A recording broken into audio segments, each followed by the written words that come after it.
பேரன்பு கொண்ட பெரியவர்களே, என் பெற்ற தாய்மார்களே, அன்பு உள்ளம் கொண்ட சகோதர சகோதரிகளே, மாணவ மணிகளே, மரியாதைக்குரிய காவல்துறை அதிகாரிகளே, ரசிக பெருமக்களே, பொதுமக்களே, உங்கள் அனைவரையும் எங்களது கலைக்குழுவின் சார்பாக வருக வருகவென்று வரவேற்கின்றேன். இந்த நாடக கலையை வளர்த்த தவத்திரு சங்கரதாஸ் சுவாமிகள், சூழியூர் கமலசோதரன் அவர்கள், நமச்சிவாயபுரம் NS வரதராசனாய் அவர்களின் பாதம் தொட்டு வணங்கி, தஞ்சாவூர் MK முத்துசாமி ராஜநடிகரின் மகனாகிய சமய கருப்பு ஆகிய நான் மாமன்னர் ஹரிச்சந்திரன் பாத்திரம் தாங்கி உங்கள் அன்பையும் ஆசையும் பெற உங்கள் முன்னால் வருகிறேன். நன்றி, வணக்கம்.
தெய்வமே தெய்வமே தெய்வமே சிவமே சிவமே தெய்வமே. ஒரு பொய்யுரைக்கு என்னை நாட்டை இழக்க வைத்தாய், மனைவியையும் மகனையும் விலை கூறி நிற்க வைத்தாய், என்னை இந்த நிலைமையிலே கொண்டு வந்து நிறுத்தி வைத்தாயே இறைவா. பொய்யது உரைக்க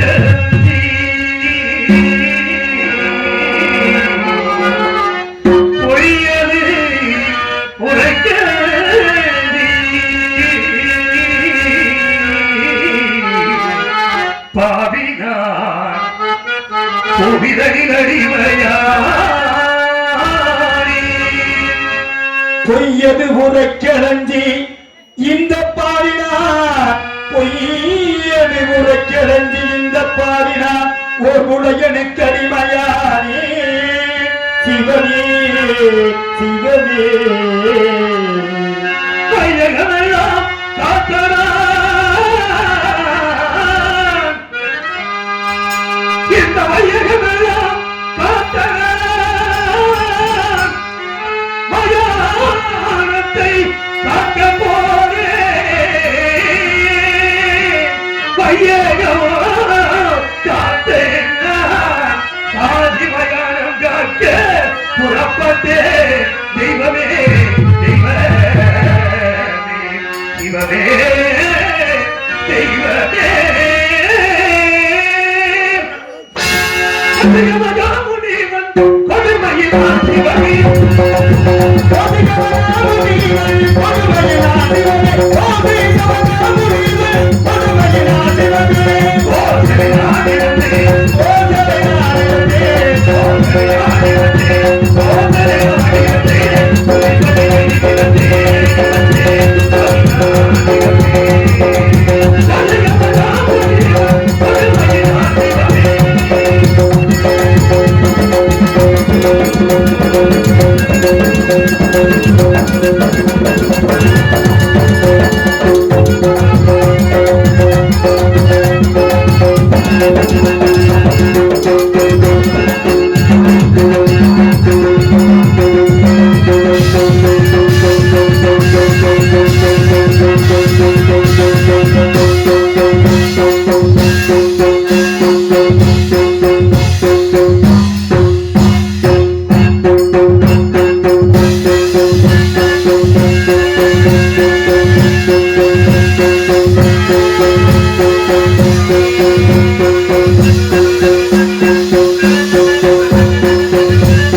யாருக்கு என்ன குறை செய்தேன்? யார் குடியை கெடுத்து பார்த்தேன்? இந்த மண்ணுலகில் உன் அருள்பற்ற அனைவரும் இன்பற்று இருக்க வேண்டும் என்பதற்காக அல்லும் பகலும் அனுதினமும் உன் திருவடியை படைந்திருந்தேனே இறைவா, நான் என்ன குற்றம் செய்தேன்? இல்லை என்று வந்த மகனுக்கு அள்ளி கொடுத்தது குற்றம். இந்த 56 தசத்தையும் நெறிமுறையோடு ஆட்சி புரிந்தேனே ஆண்டவா, அதுதான் நான் செய்த குற்றமா இறைவா? நாடு நகரங்களை இழந்தேன், பெண் குலத்தின் திருவிளக்கம் பாசத்தால் என்றெடுத்த மகனை விட்டு நம்பிக்கையை வைத்திருந்த உங்களை பிரிந்து நீர் தவறாத செங்கோலை இழந்து நிலை தடமாறி நிற்கும் என் நிலைமை கண்டுவிடவில்லையா? கல்லாகிவிட்டாயா? ஒரு மனம்தான் கல்லாகிவிட்டதா? கதைக்கல் மறந்துகின்ற ஏழையின் திருமுகத்தை ஒரே ஒரு முறை பார்க்க மாட்டேன், ஒரே ஒரு முறை பார்க்க மாட்டேன். பகவானே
அயோத்தி மனோகரத்திலே என்னுடைய மகன் தேவராசனுக்கு பிறந்த நாள் விழா 57 தேசத்தரசன் சுற்றி அமர்ந்திருக்க அவ்வப்போது ஆலோசனை அமைச்சர்கள் இருக்க ரத்தின சிம்மாசனத்தில் அமர்ந்து தேச விசாரணை செய்து கொண்டிருந்தேன் விழா.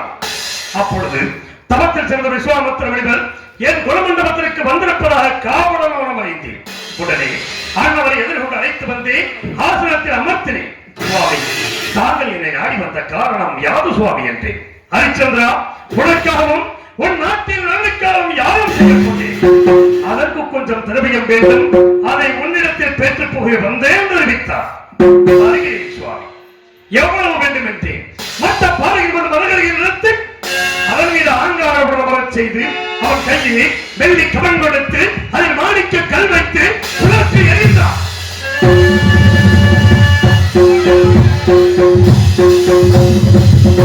அந்த மாணிக்க கல்லானது மேலே சென்று கீழே வந்த பிறந்த எள்ளும் தோறும் திரவியம் தர வேண்டும் என்று தெரிவித்தார். அவர் கேட்டபடி நான் திரவியத்தை கொடுத்தேன். ஹரிச்சந்திரா, நான் வசிப்பது ஆரண்யம். இத்திரவியத்தை அங்கு நான் வைத்துக் கொள்ள முடியாது. யாகத்திற்கு முகூர்த்த நாள் முடிவு செய்த பிறகு வந்து எடுத்துச் செல்கிறேன். அதுவரையில் உன்னிடத்தில் இருக்கட்டும் என்றார். சுவாமி, தங்களை போன்ற மகான்களுக்கு கொடுத்த பொருளை மீண்டும் நான் வைத்துக் கொண்டால் நன்னிலை வாயில் நகரற்று போவதாக சுருதிகள் புரியுறையா. இப்பொருளை நான் வைத்துக் கொள்ள அருகதில்லை. தயவு செய்து தாங்கள் எடுத்துச் செல்லுங்கள் என்றேன். கவலை வேண்டாம்.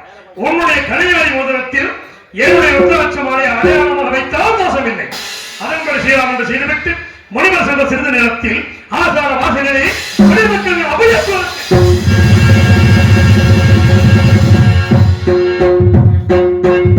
என்று பார்த்தேன்.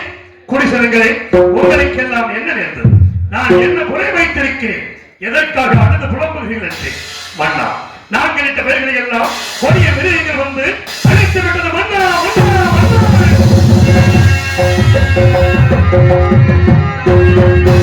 எனது மனம் வேதனை அடைந்தது. குடிமக்களுக்கு ஆதரவு அனுப்பினேன். வேட்டைக்கு புறப்பட்டு கொடிய விலங்கினங்களை கொண்டு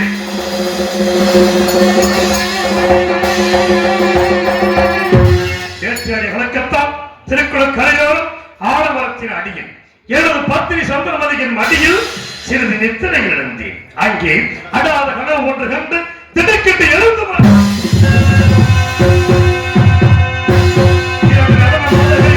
என்றார்கள். மதுரா, நீங்கள் யார்? உங்கள் ஊர் பேர் என்ன? என்னை நாடி வந்த காரணம் என்று கேட்டேன். நாங்கள் வசிப்பதை இமயகிரிச்சார். என் பெயர் சரஸ்வல்லி, பெயர் காமவல்லி. எங்களுக்கு பரதமும் சங்கீதமும் தெரியும். அதை தங்கள் சமூகத்தில் நடித்தும் படித்தும் காட்டி தக்க சன்மானம் பெற்ற நடியுங்கள் படியுங்கள் என்று நடித்தார்கள், படித்தார்கள். நன்மற்றே சந்தோஷமற்றே தேசிய சன்மானத்தை கொடுத்து பெற்றுக்கொள்ள மறுத்து என் திருமணிக்கு மூச்சக்கர குறையை எனது வெற்றி மாலையையும் பரிசாக கேட்டார். கொடுக்கக்கூடிய பொருளாக இருந்தால் தயங்காமல் கொடுத்து விடுவேன். இதை விடுத்து பொன்பொருள் எவ்வளவு வேண்டுமோ கேளுங்கள், தருகிறேன் என்று. பொன்பொருள் எங்களுக்கு தேவையில்லை. அப்படி என்றால் எங்கள் இருவரையும் நீங்கள் திருமணம் செய்து கொள்ள வேண்டும்.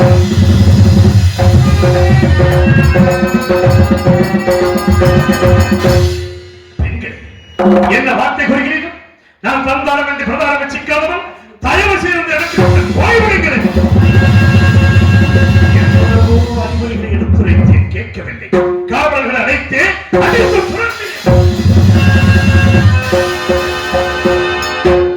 மாதங்கள் சென்ற சிறிய நேரத்தில் விஸ்வாமித்திர வடிவம் கண்ணன் கோபத்தோடு வந்தார். என் திருமுடியை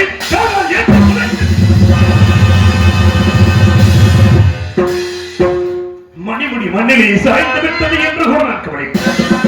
அதற்கு மாறாக எனது நிஜம் என்ற திருமுறையை நினைத்திருக்கின்ற நவரத்திரை கற்கள் முனிவரின் பாதத்தை புண்படுத்தியதோ என்று பாதத்தை தொட்டேன். நான் அனுப்பிய மாதர்களை ஏன் அழைத்து துரத்தினார்? என் கோபம் தீர வேண்டும் என்றால் அந்த மாதர்கள் இருவரை என்னை திருமணம் செய்து கொள்ள வேண்டும். அனைத்தும் இருந்து தங்களாய் வருகிறது. நான் திருமணம் முடித்தவன். எனக்கு ஒரு மகன் இருக்கிறான் சுவாமி. எல்லாவற்றையும் அறிந்த தாங்கள் அறியாதது போல பேசுகிறீர்களே, வேண்டாம். அதற்கு மாறாக கண்ணை வேட்டியும் ஈகிவே காக்கின்றேன்.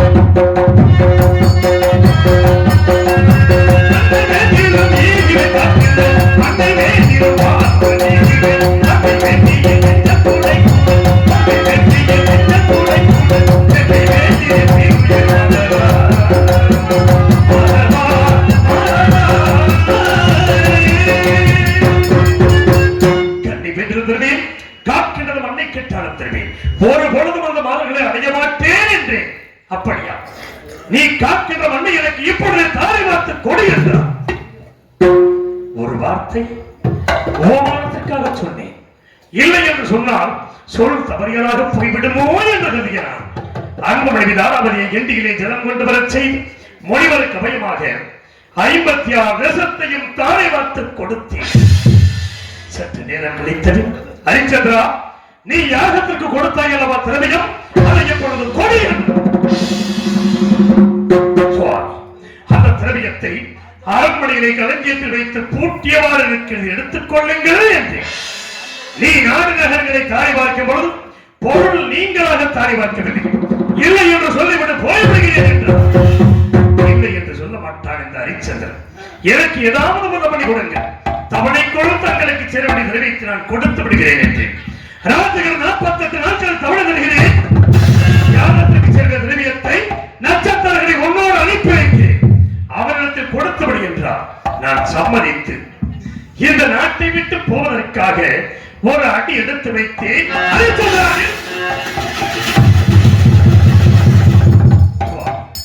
நாடு நகரங்களை கொடுத்து விட்டேன். பொன்பொருள் தருவதாக தங்களுக்கு வாக்கு கொடுத்திருக்கிறேன். மீண்டும் நான் என்ன கொடுக்க வேண்டும் சொல்லுங்கள். உன்னை இந்த ராஜமணிகள் நாட்டை விட்டு போக நான் சம்மதிக்க மாட்டேன். நான் கொடுக்கும் காவி வஸ்திரத்தை அறிந்தால் நீ செல்ல வேண்டும் என்றார். நாடு நகரம் எனது உயிரின மேலான குடிமக்களை எல்லாம் நான் பிரிந்து செல்லப் போகிறேன்.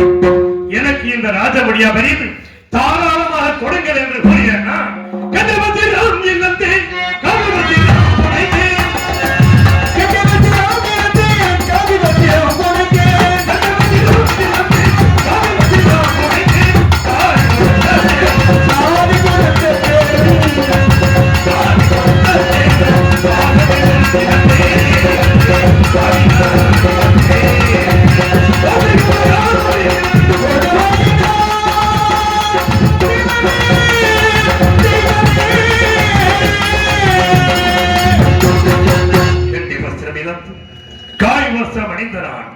அன்பு மகனை ஒரு கரத்தில் பிடித்து உயிரோடு உயிராகி உறவாடி ஒட்டி வாழ்ந்த மனைவியை மற்றொரு கரத்திலே பிடித்துக் கொண்டு காசிமா நகரத்தை நோக்கி நடந்து சென்றேன். எப்படி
மணியொன்றும் தோணவில்லை.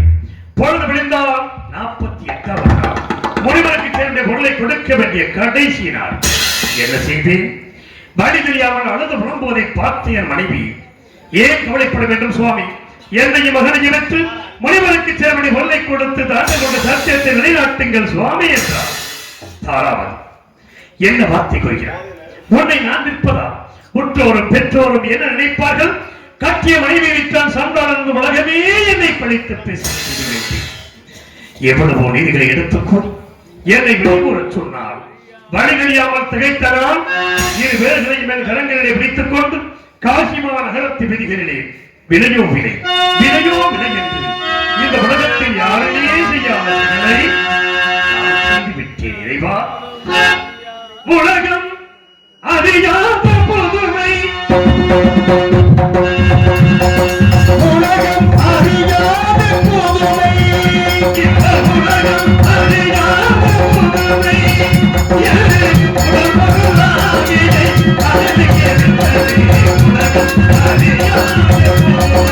உலகம் அறியாத புதுமை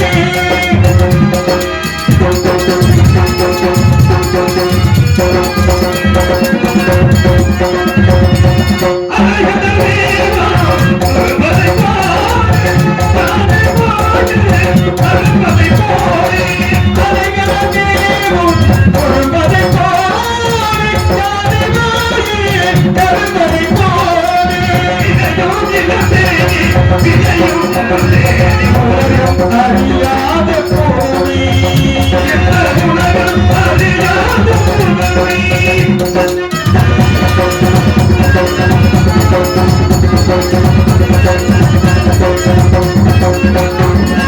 கேளுமையா விதை கேளுமையா. கேளுமையா வினை கேளுமையா வானத்திலும் பூமியிலே வாழுமையா கேளுமையா விதை கேளுமையா.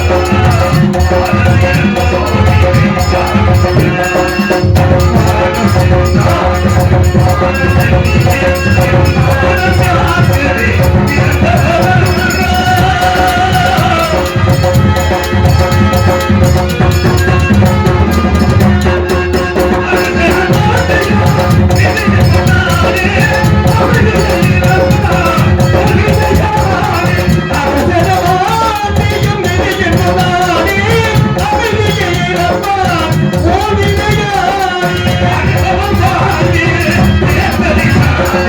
உலகம் அறியாத பொறுமை இந்த உலகம் அறியாத பொறுமை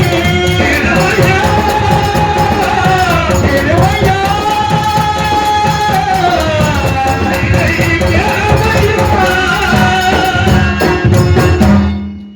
விலையோ விலை விலை கோரி சென்ற பொழுது காலகண்ட ஐயனவர் விலைக்கு வாங்கினார். அன்பு மனைவி மகனையும் என் கண்ணெதிரை அடித்து இழுத்துச் சென்ற அந்த கொடிய செயலை என் நெஞ்சம் மறைக்கவில்லை இறைவா. அந்த பொருளை பெற்ற நான் தரகணத்தில் கொடுத்து விட்டு பட்டகரம் தீர்ந்து விட்டது என்று நினைத்தேன்.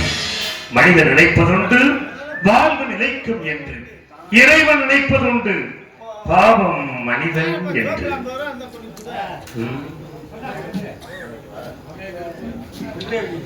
மனிதன் நினைப்பதுண்டு வாழ்வு நிலைக்கும் என்று, இறைவன் நினைப்பதுண்டு பாவம் மனிதன் என்று. மனிதன் நினைப்பதுண்டு வாழ்வு நினைப்பதுண்டு மனிதன் நினைப்பதுண்டு வாழ்வு நிலைக்கும் என்று, இறைவன் நினைப்பதுண்டு பாவம் மனிதன் என்று.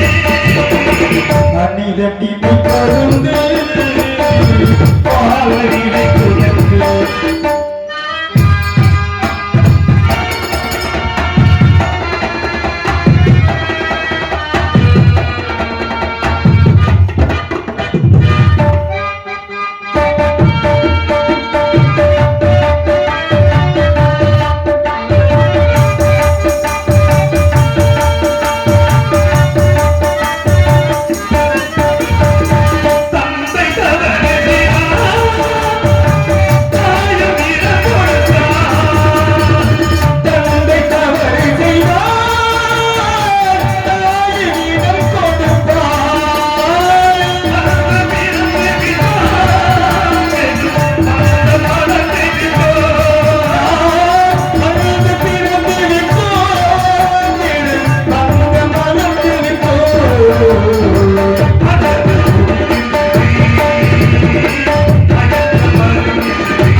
வந்தார். ஹரிச்சந்திரா, உன்னோட 48 கஷ்டப்பட்டு வந்திருக்கிறேனே, எனக்கு என்ன தரப்போகிறார்?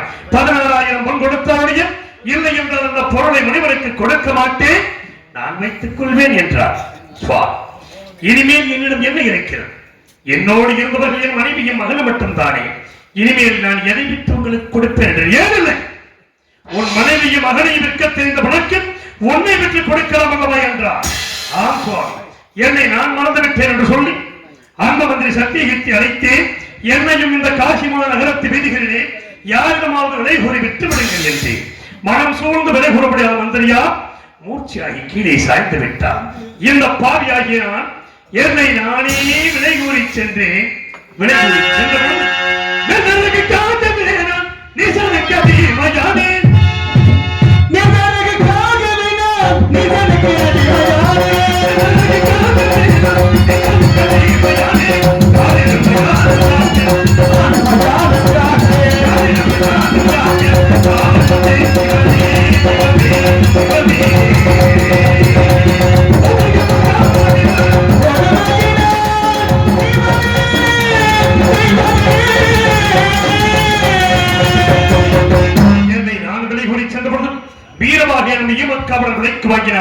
கல்குடம் சுமக்க வைத்தார். தவறி கீழே விழுந்தது. காவலால் ஏற்றி உதைத்தார். இறந்த கன்றை அரைக்க செய்தார். அரைக்கும் பொழுது கத்தியாளர் கையிலே அறுபற்ற ரத்தம் கொட்டுவதை பார்த்தார். என்னை கம்பால் அடித்தார். சுவாமி, தங்கள் பொற்பாதம் போகும் சுவாமி, அடியனை கம்பால் மட்டும் அடியுங்கள் என்று என் மீது இரக்கம் கொண்டு, ஹரிச்சந்திரா, உனக்கு இந்த வீட்டு வேலை சரிப்படா, நான் காக்கின்ற மயானம் ஒன்றிற்கு வருகின்ற பிணம் ஒன்றுக்கு காற்பணம், ஒரு முள துண்டு, வாய்க்கரிசி 3 பாட்டு, காற்பணம் முளத்துண்டை எனக்கு அனுப்பிவை, வாய்க்கரிசி மட்டும் உனது புசிப்பிற்கு வைத்துக் கொள் என்றார். நாடாண்ட மன்னன் நிலைமையை பார்த்தாயா?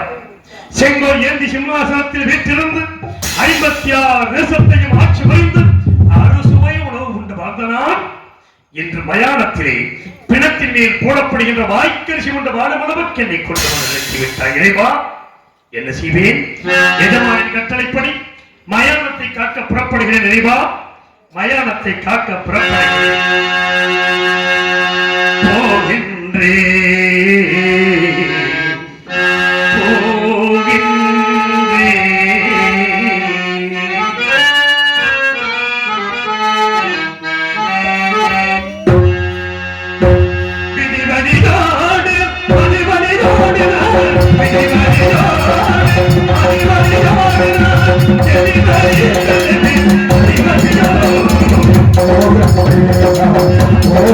Oh,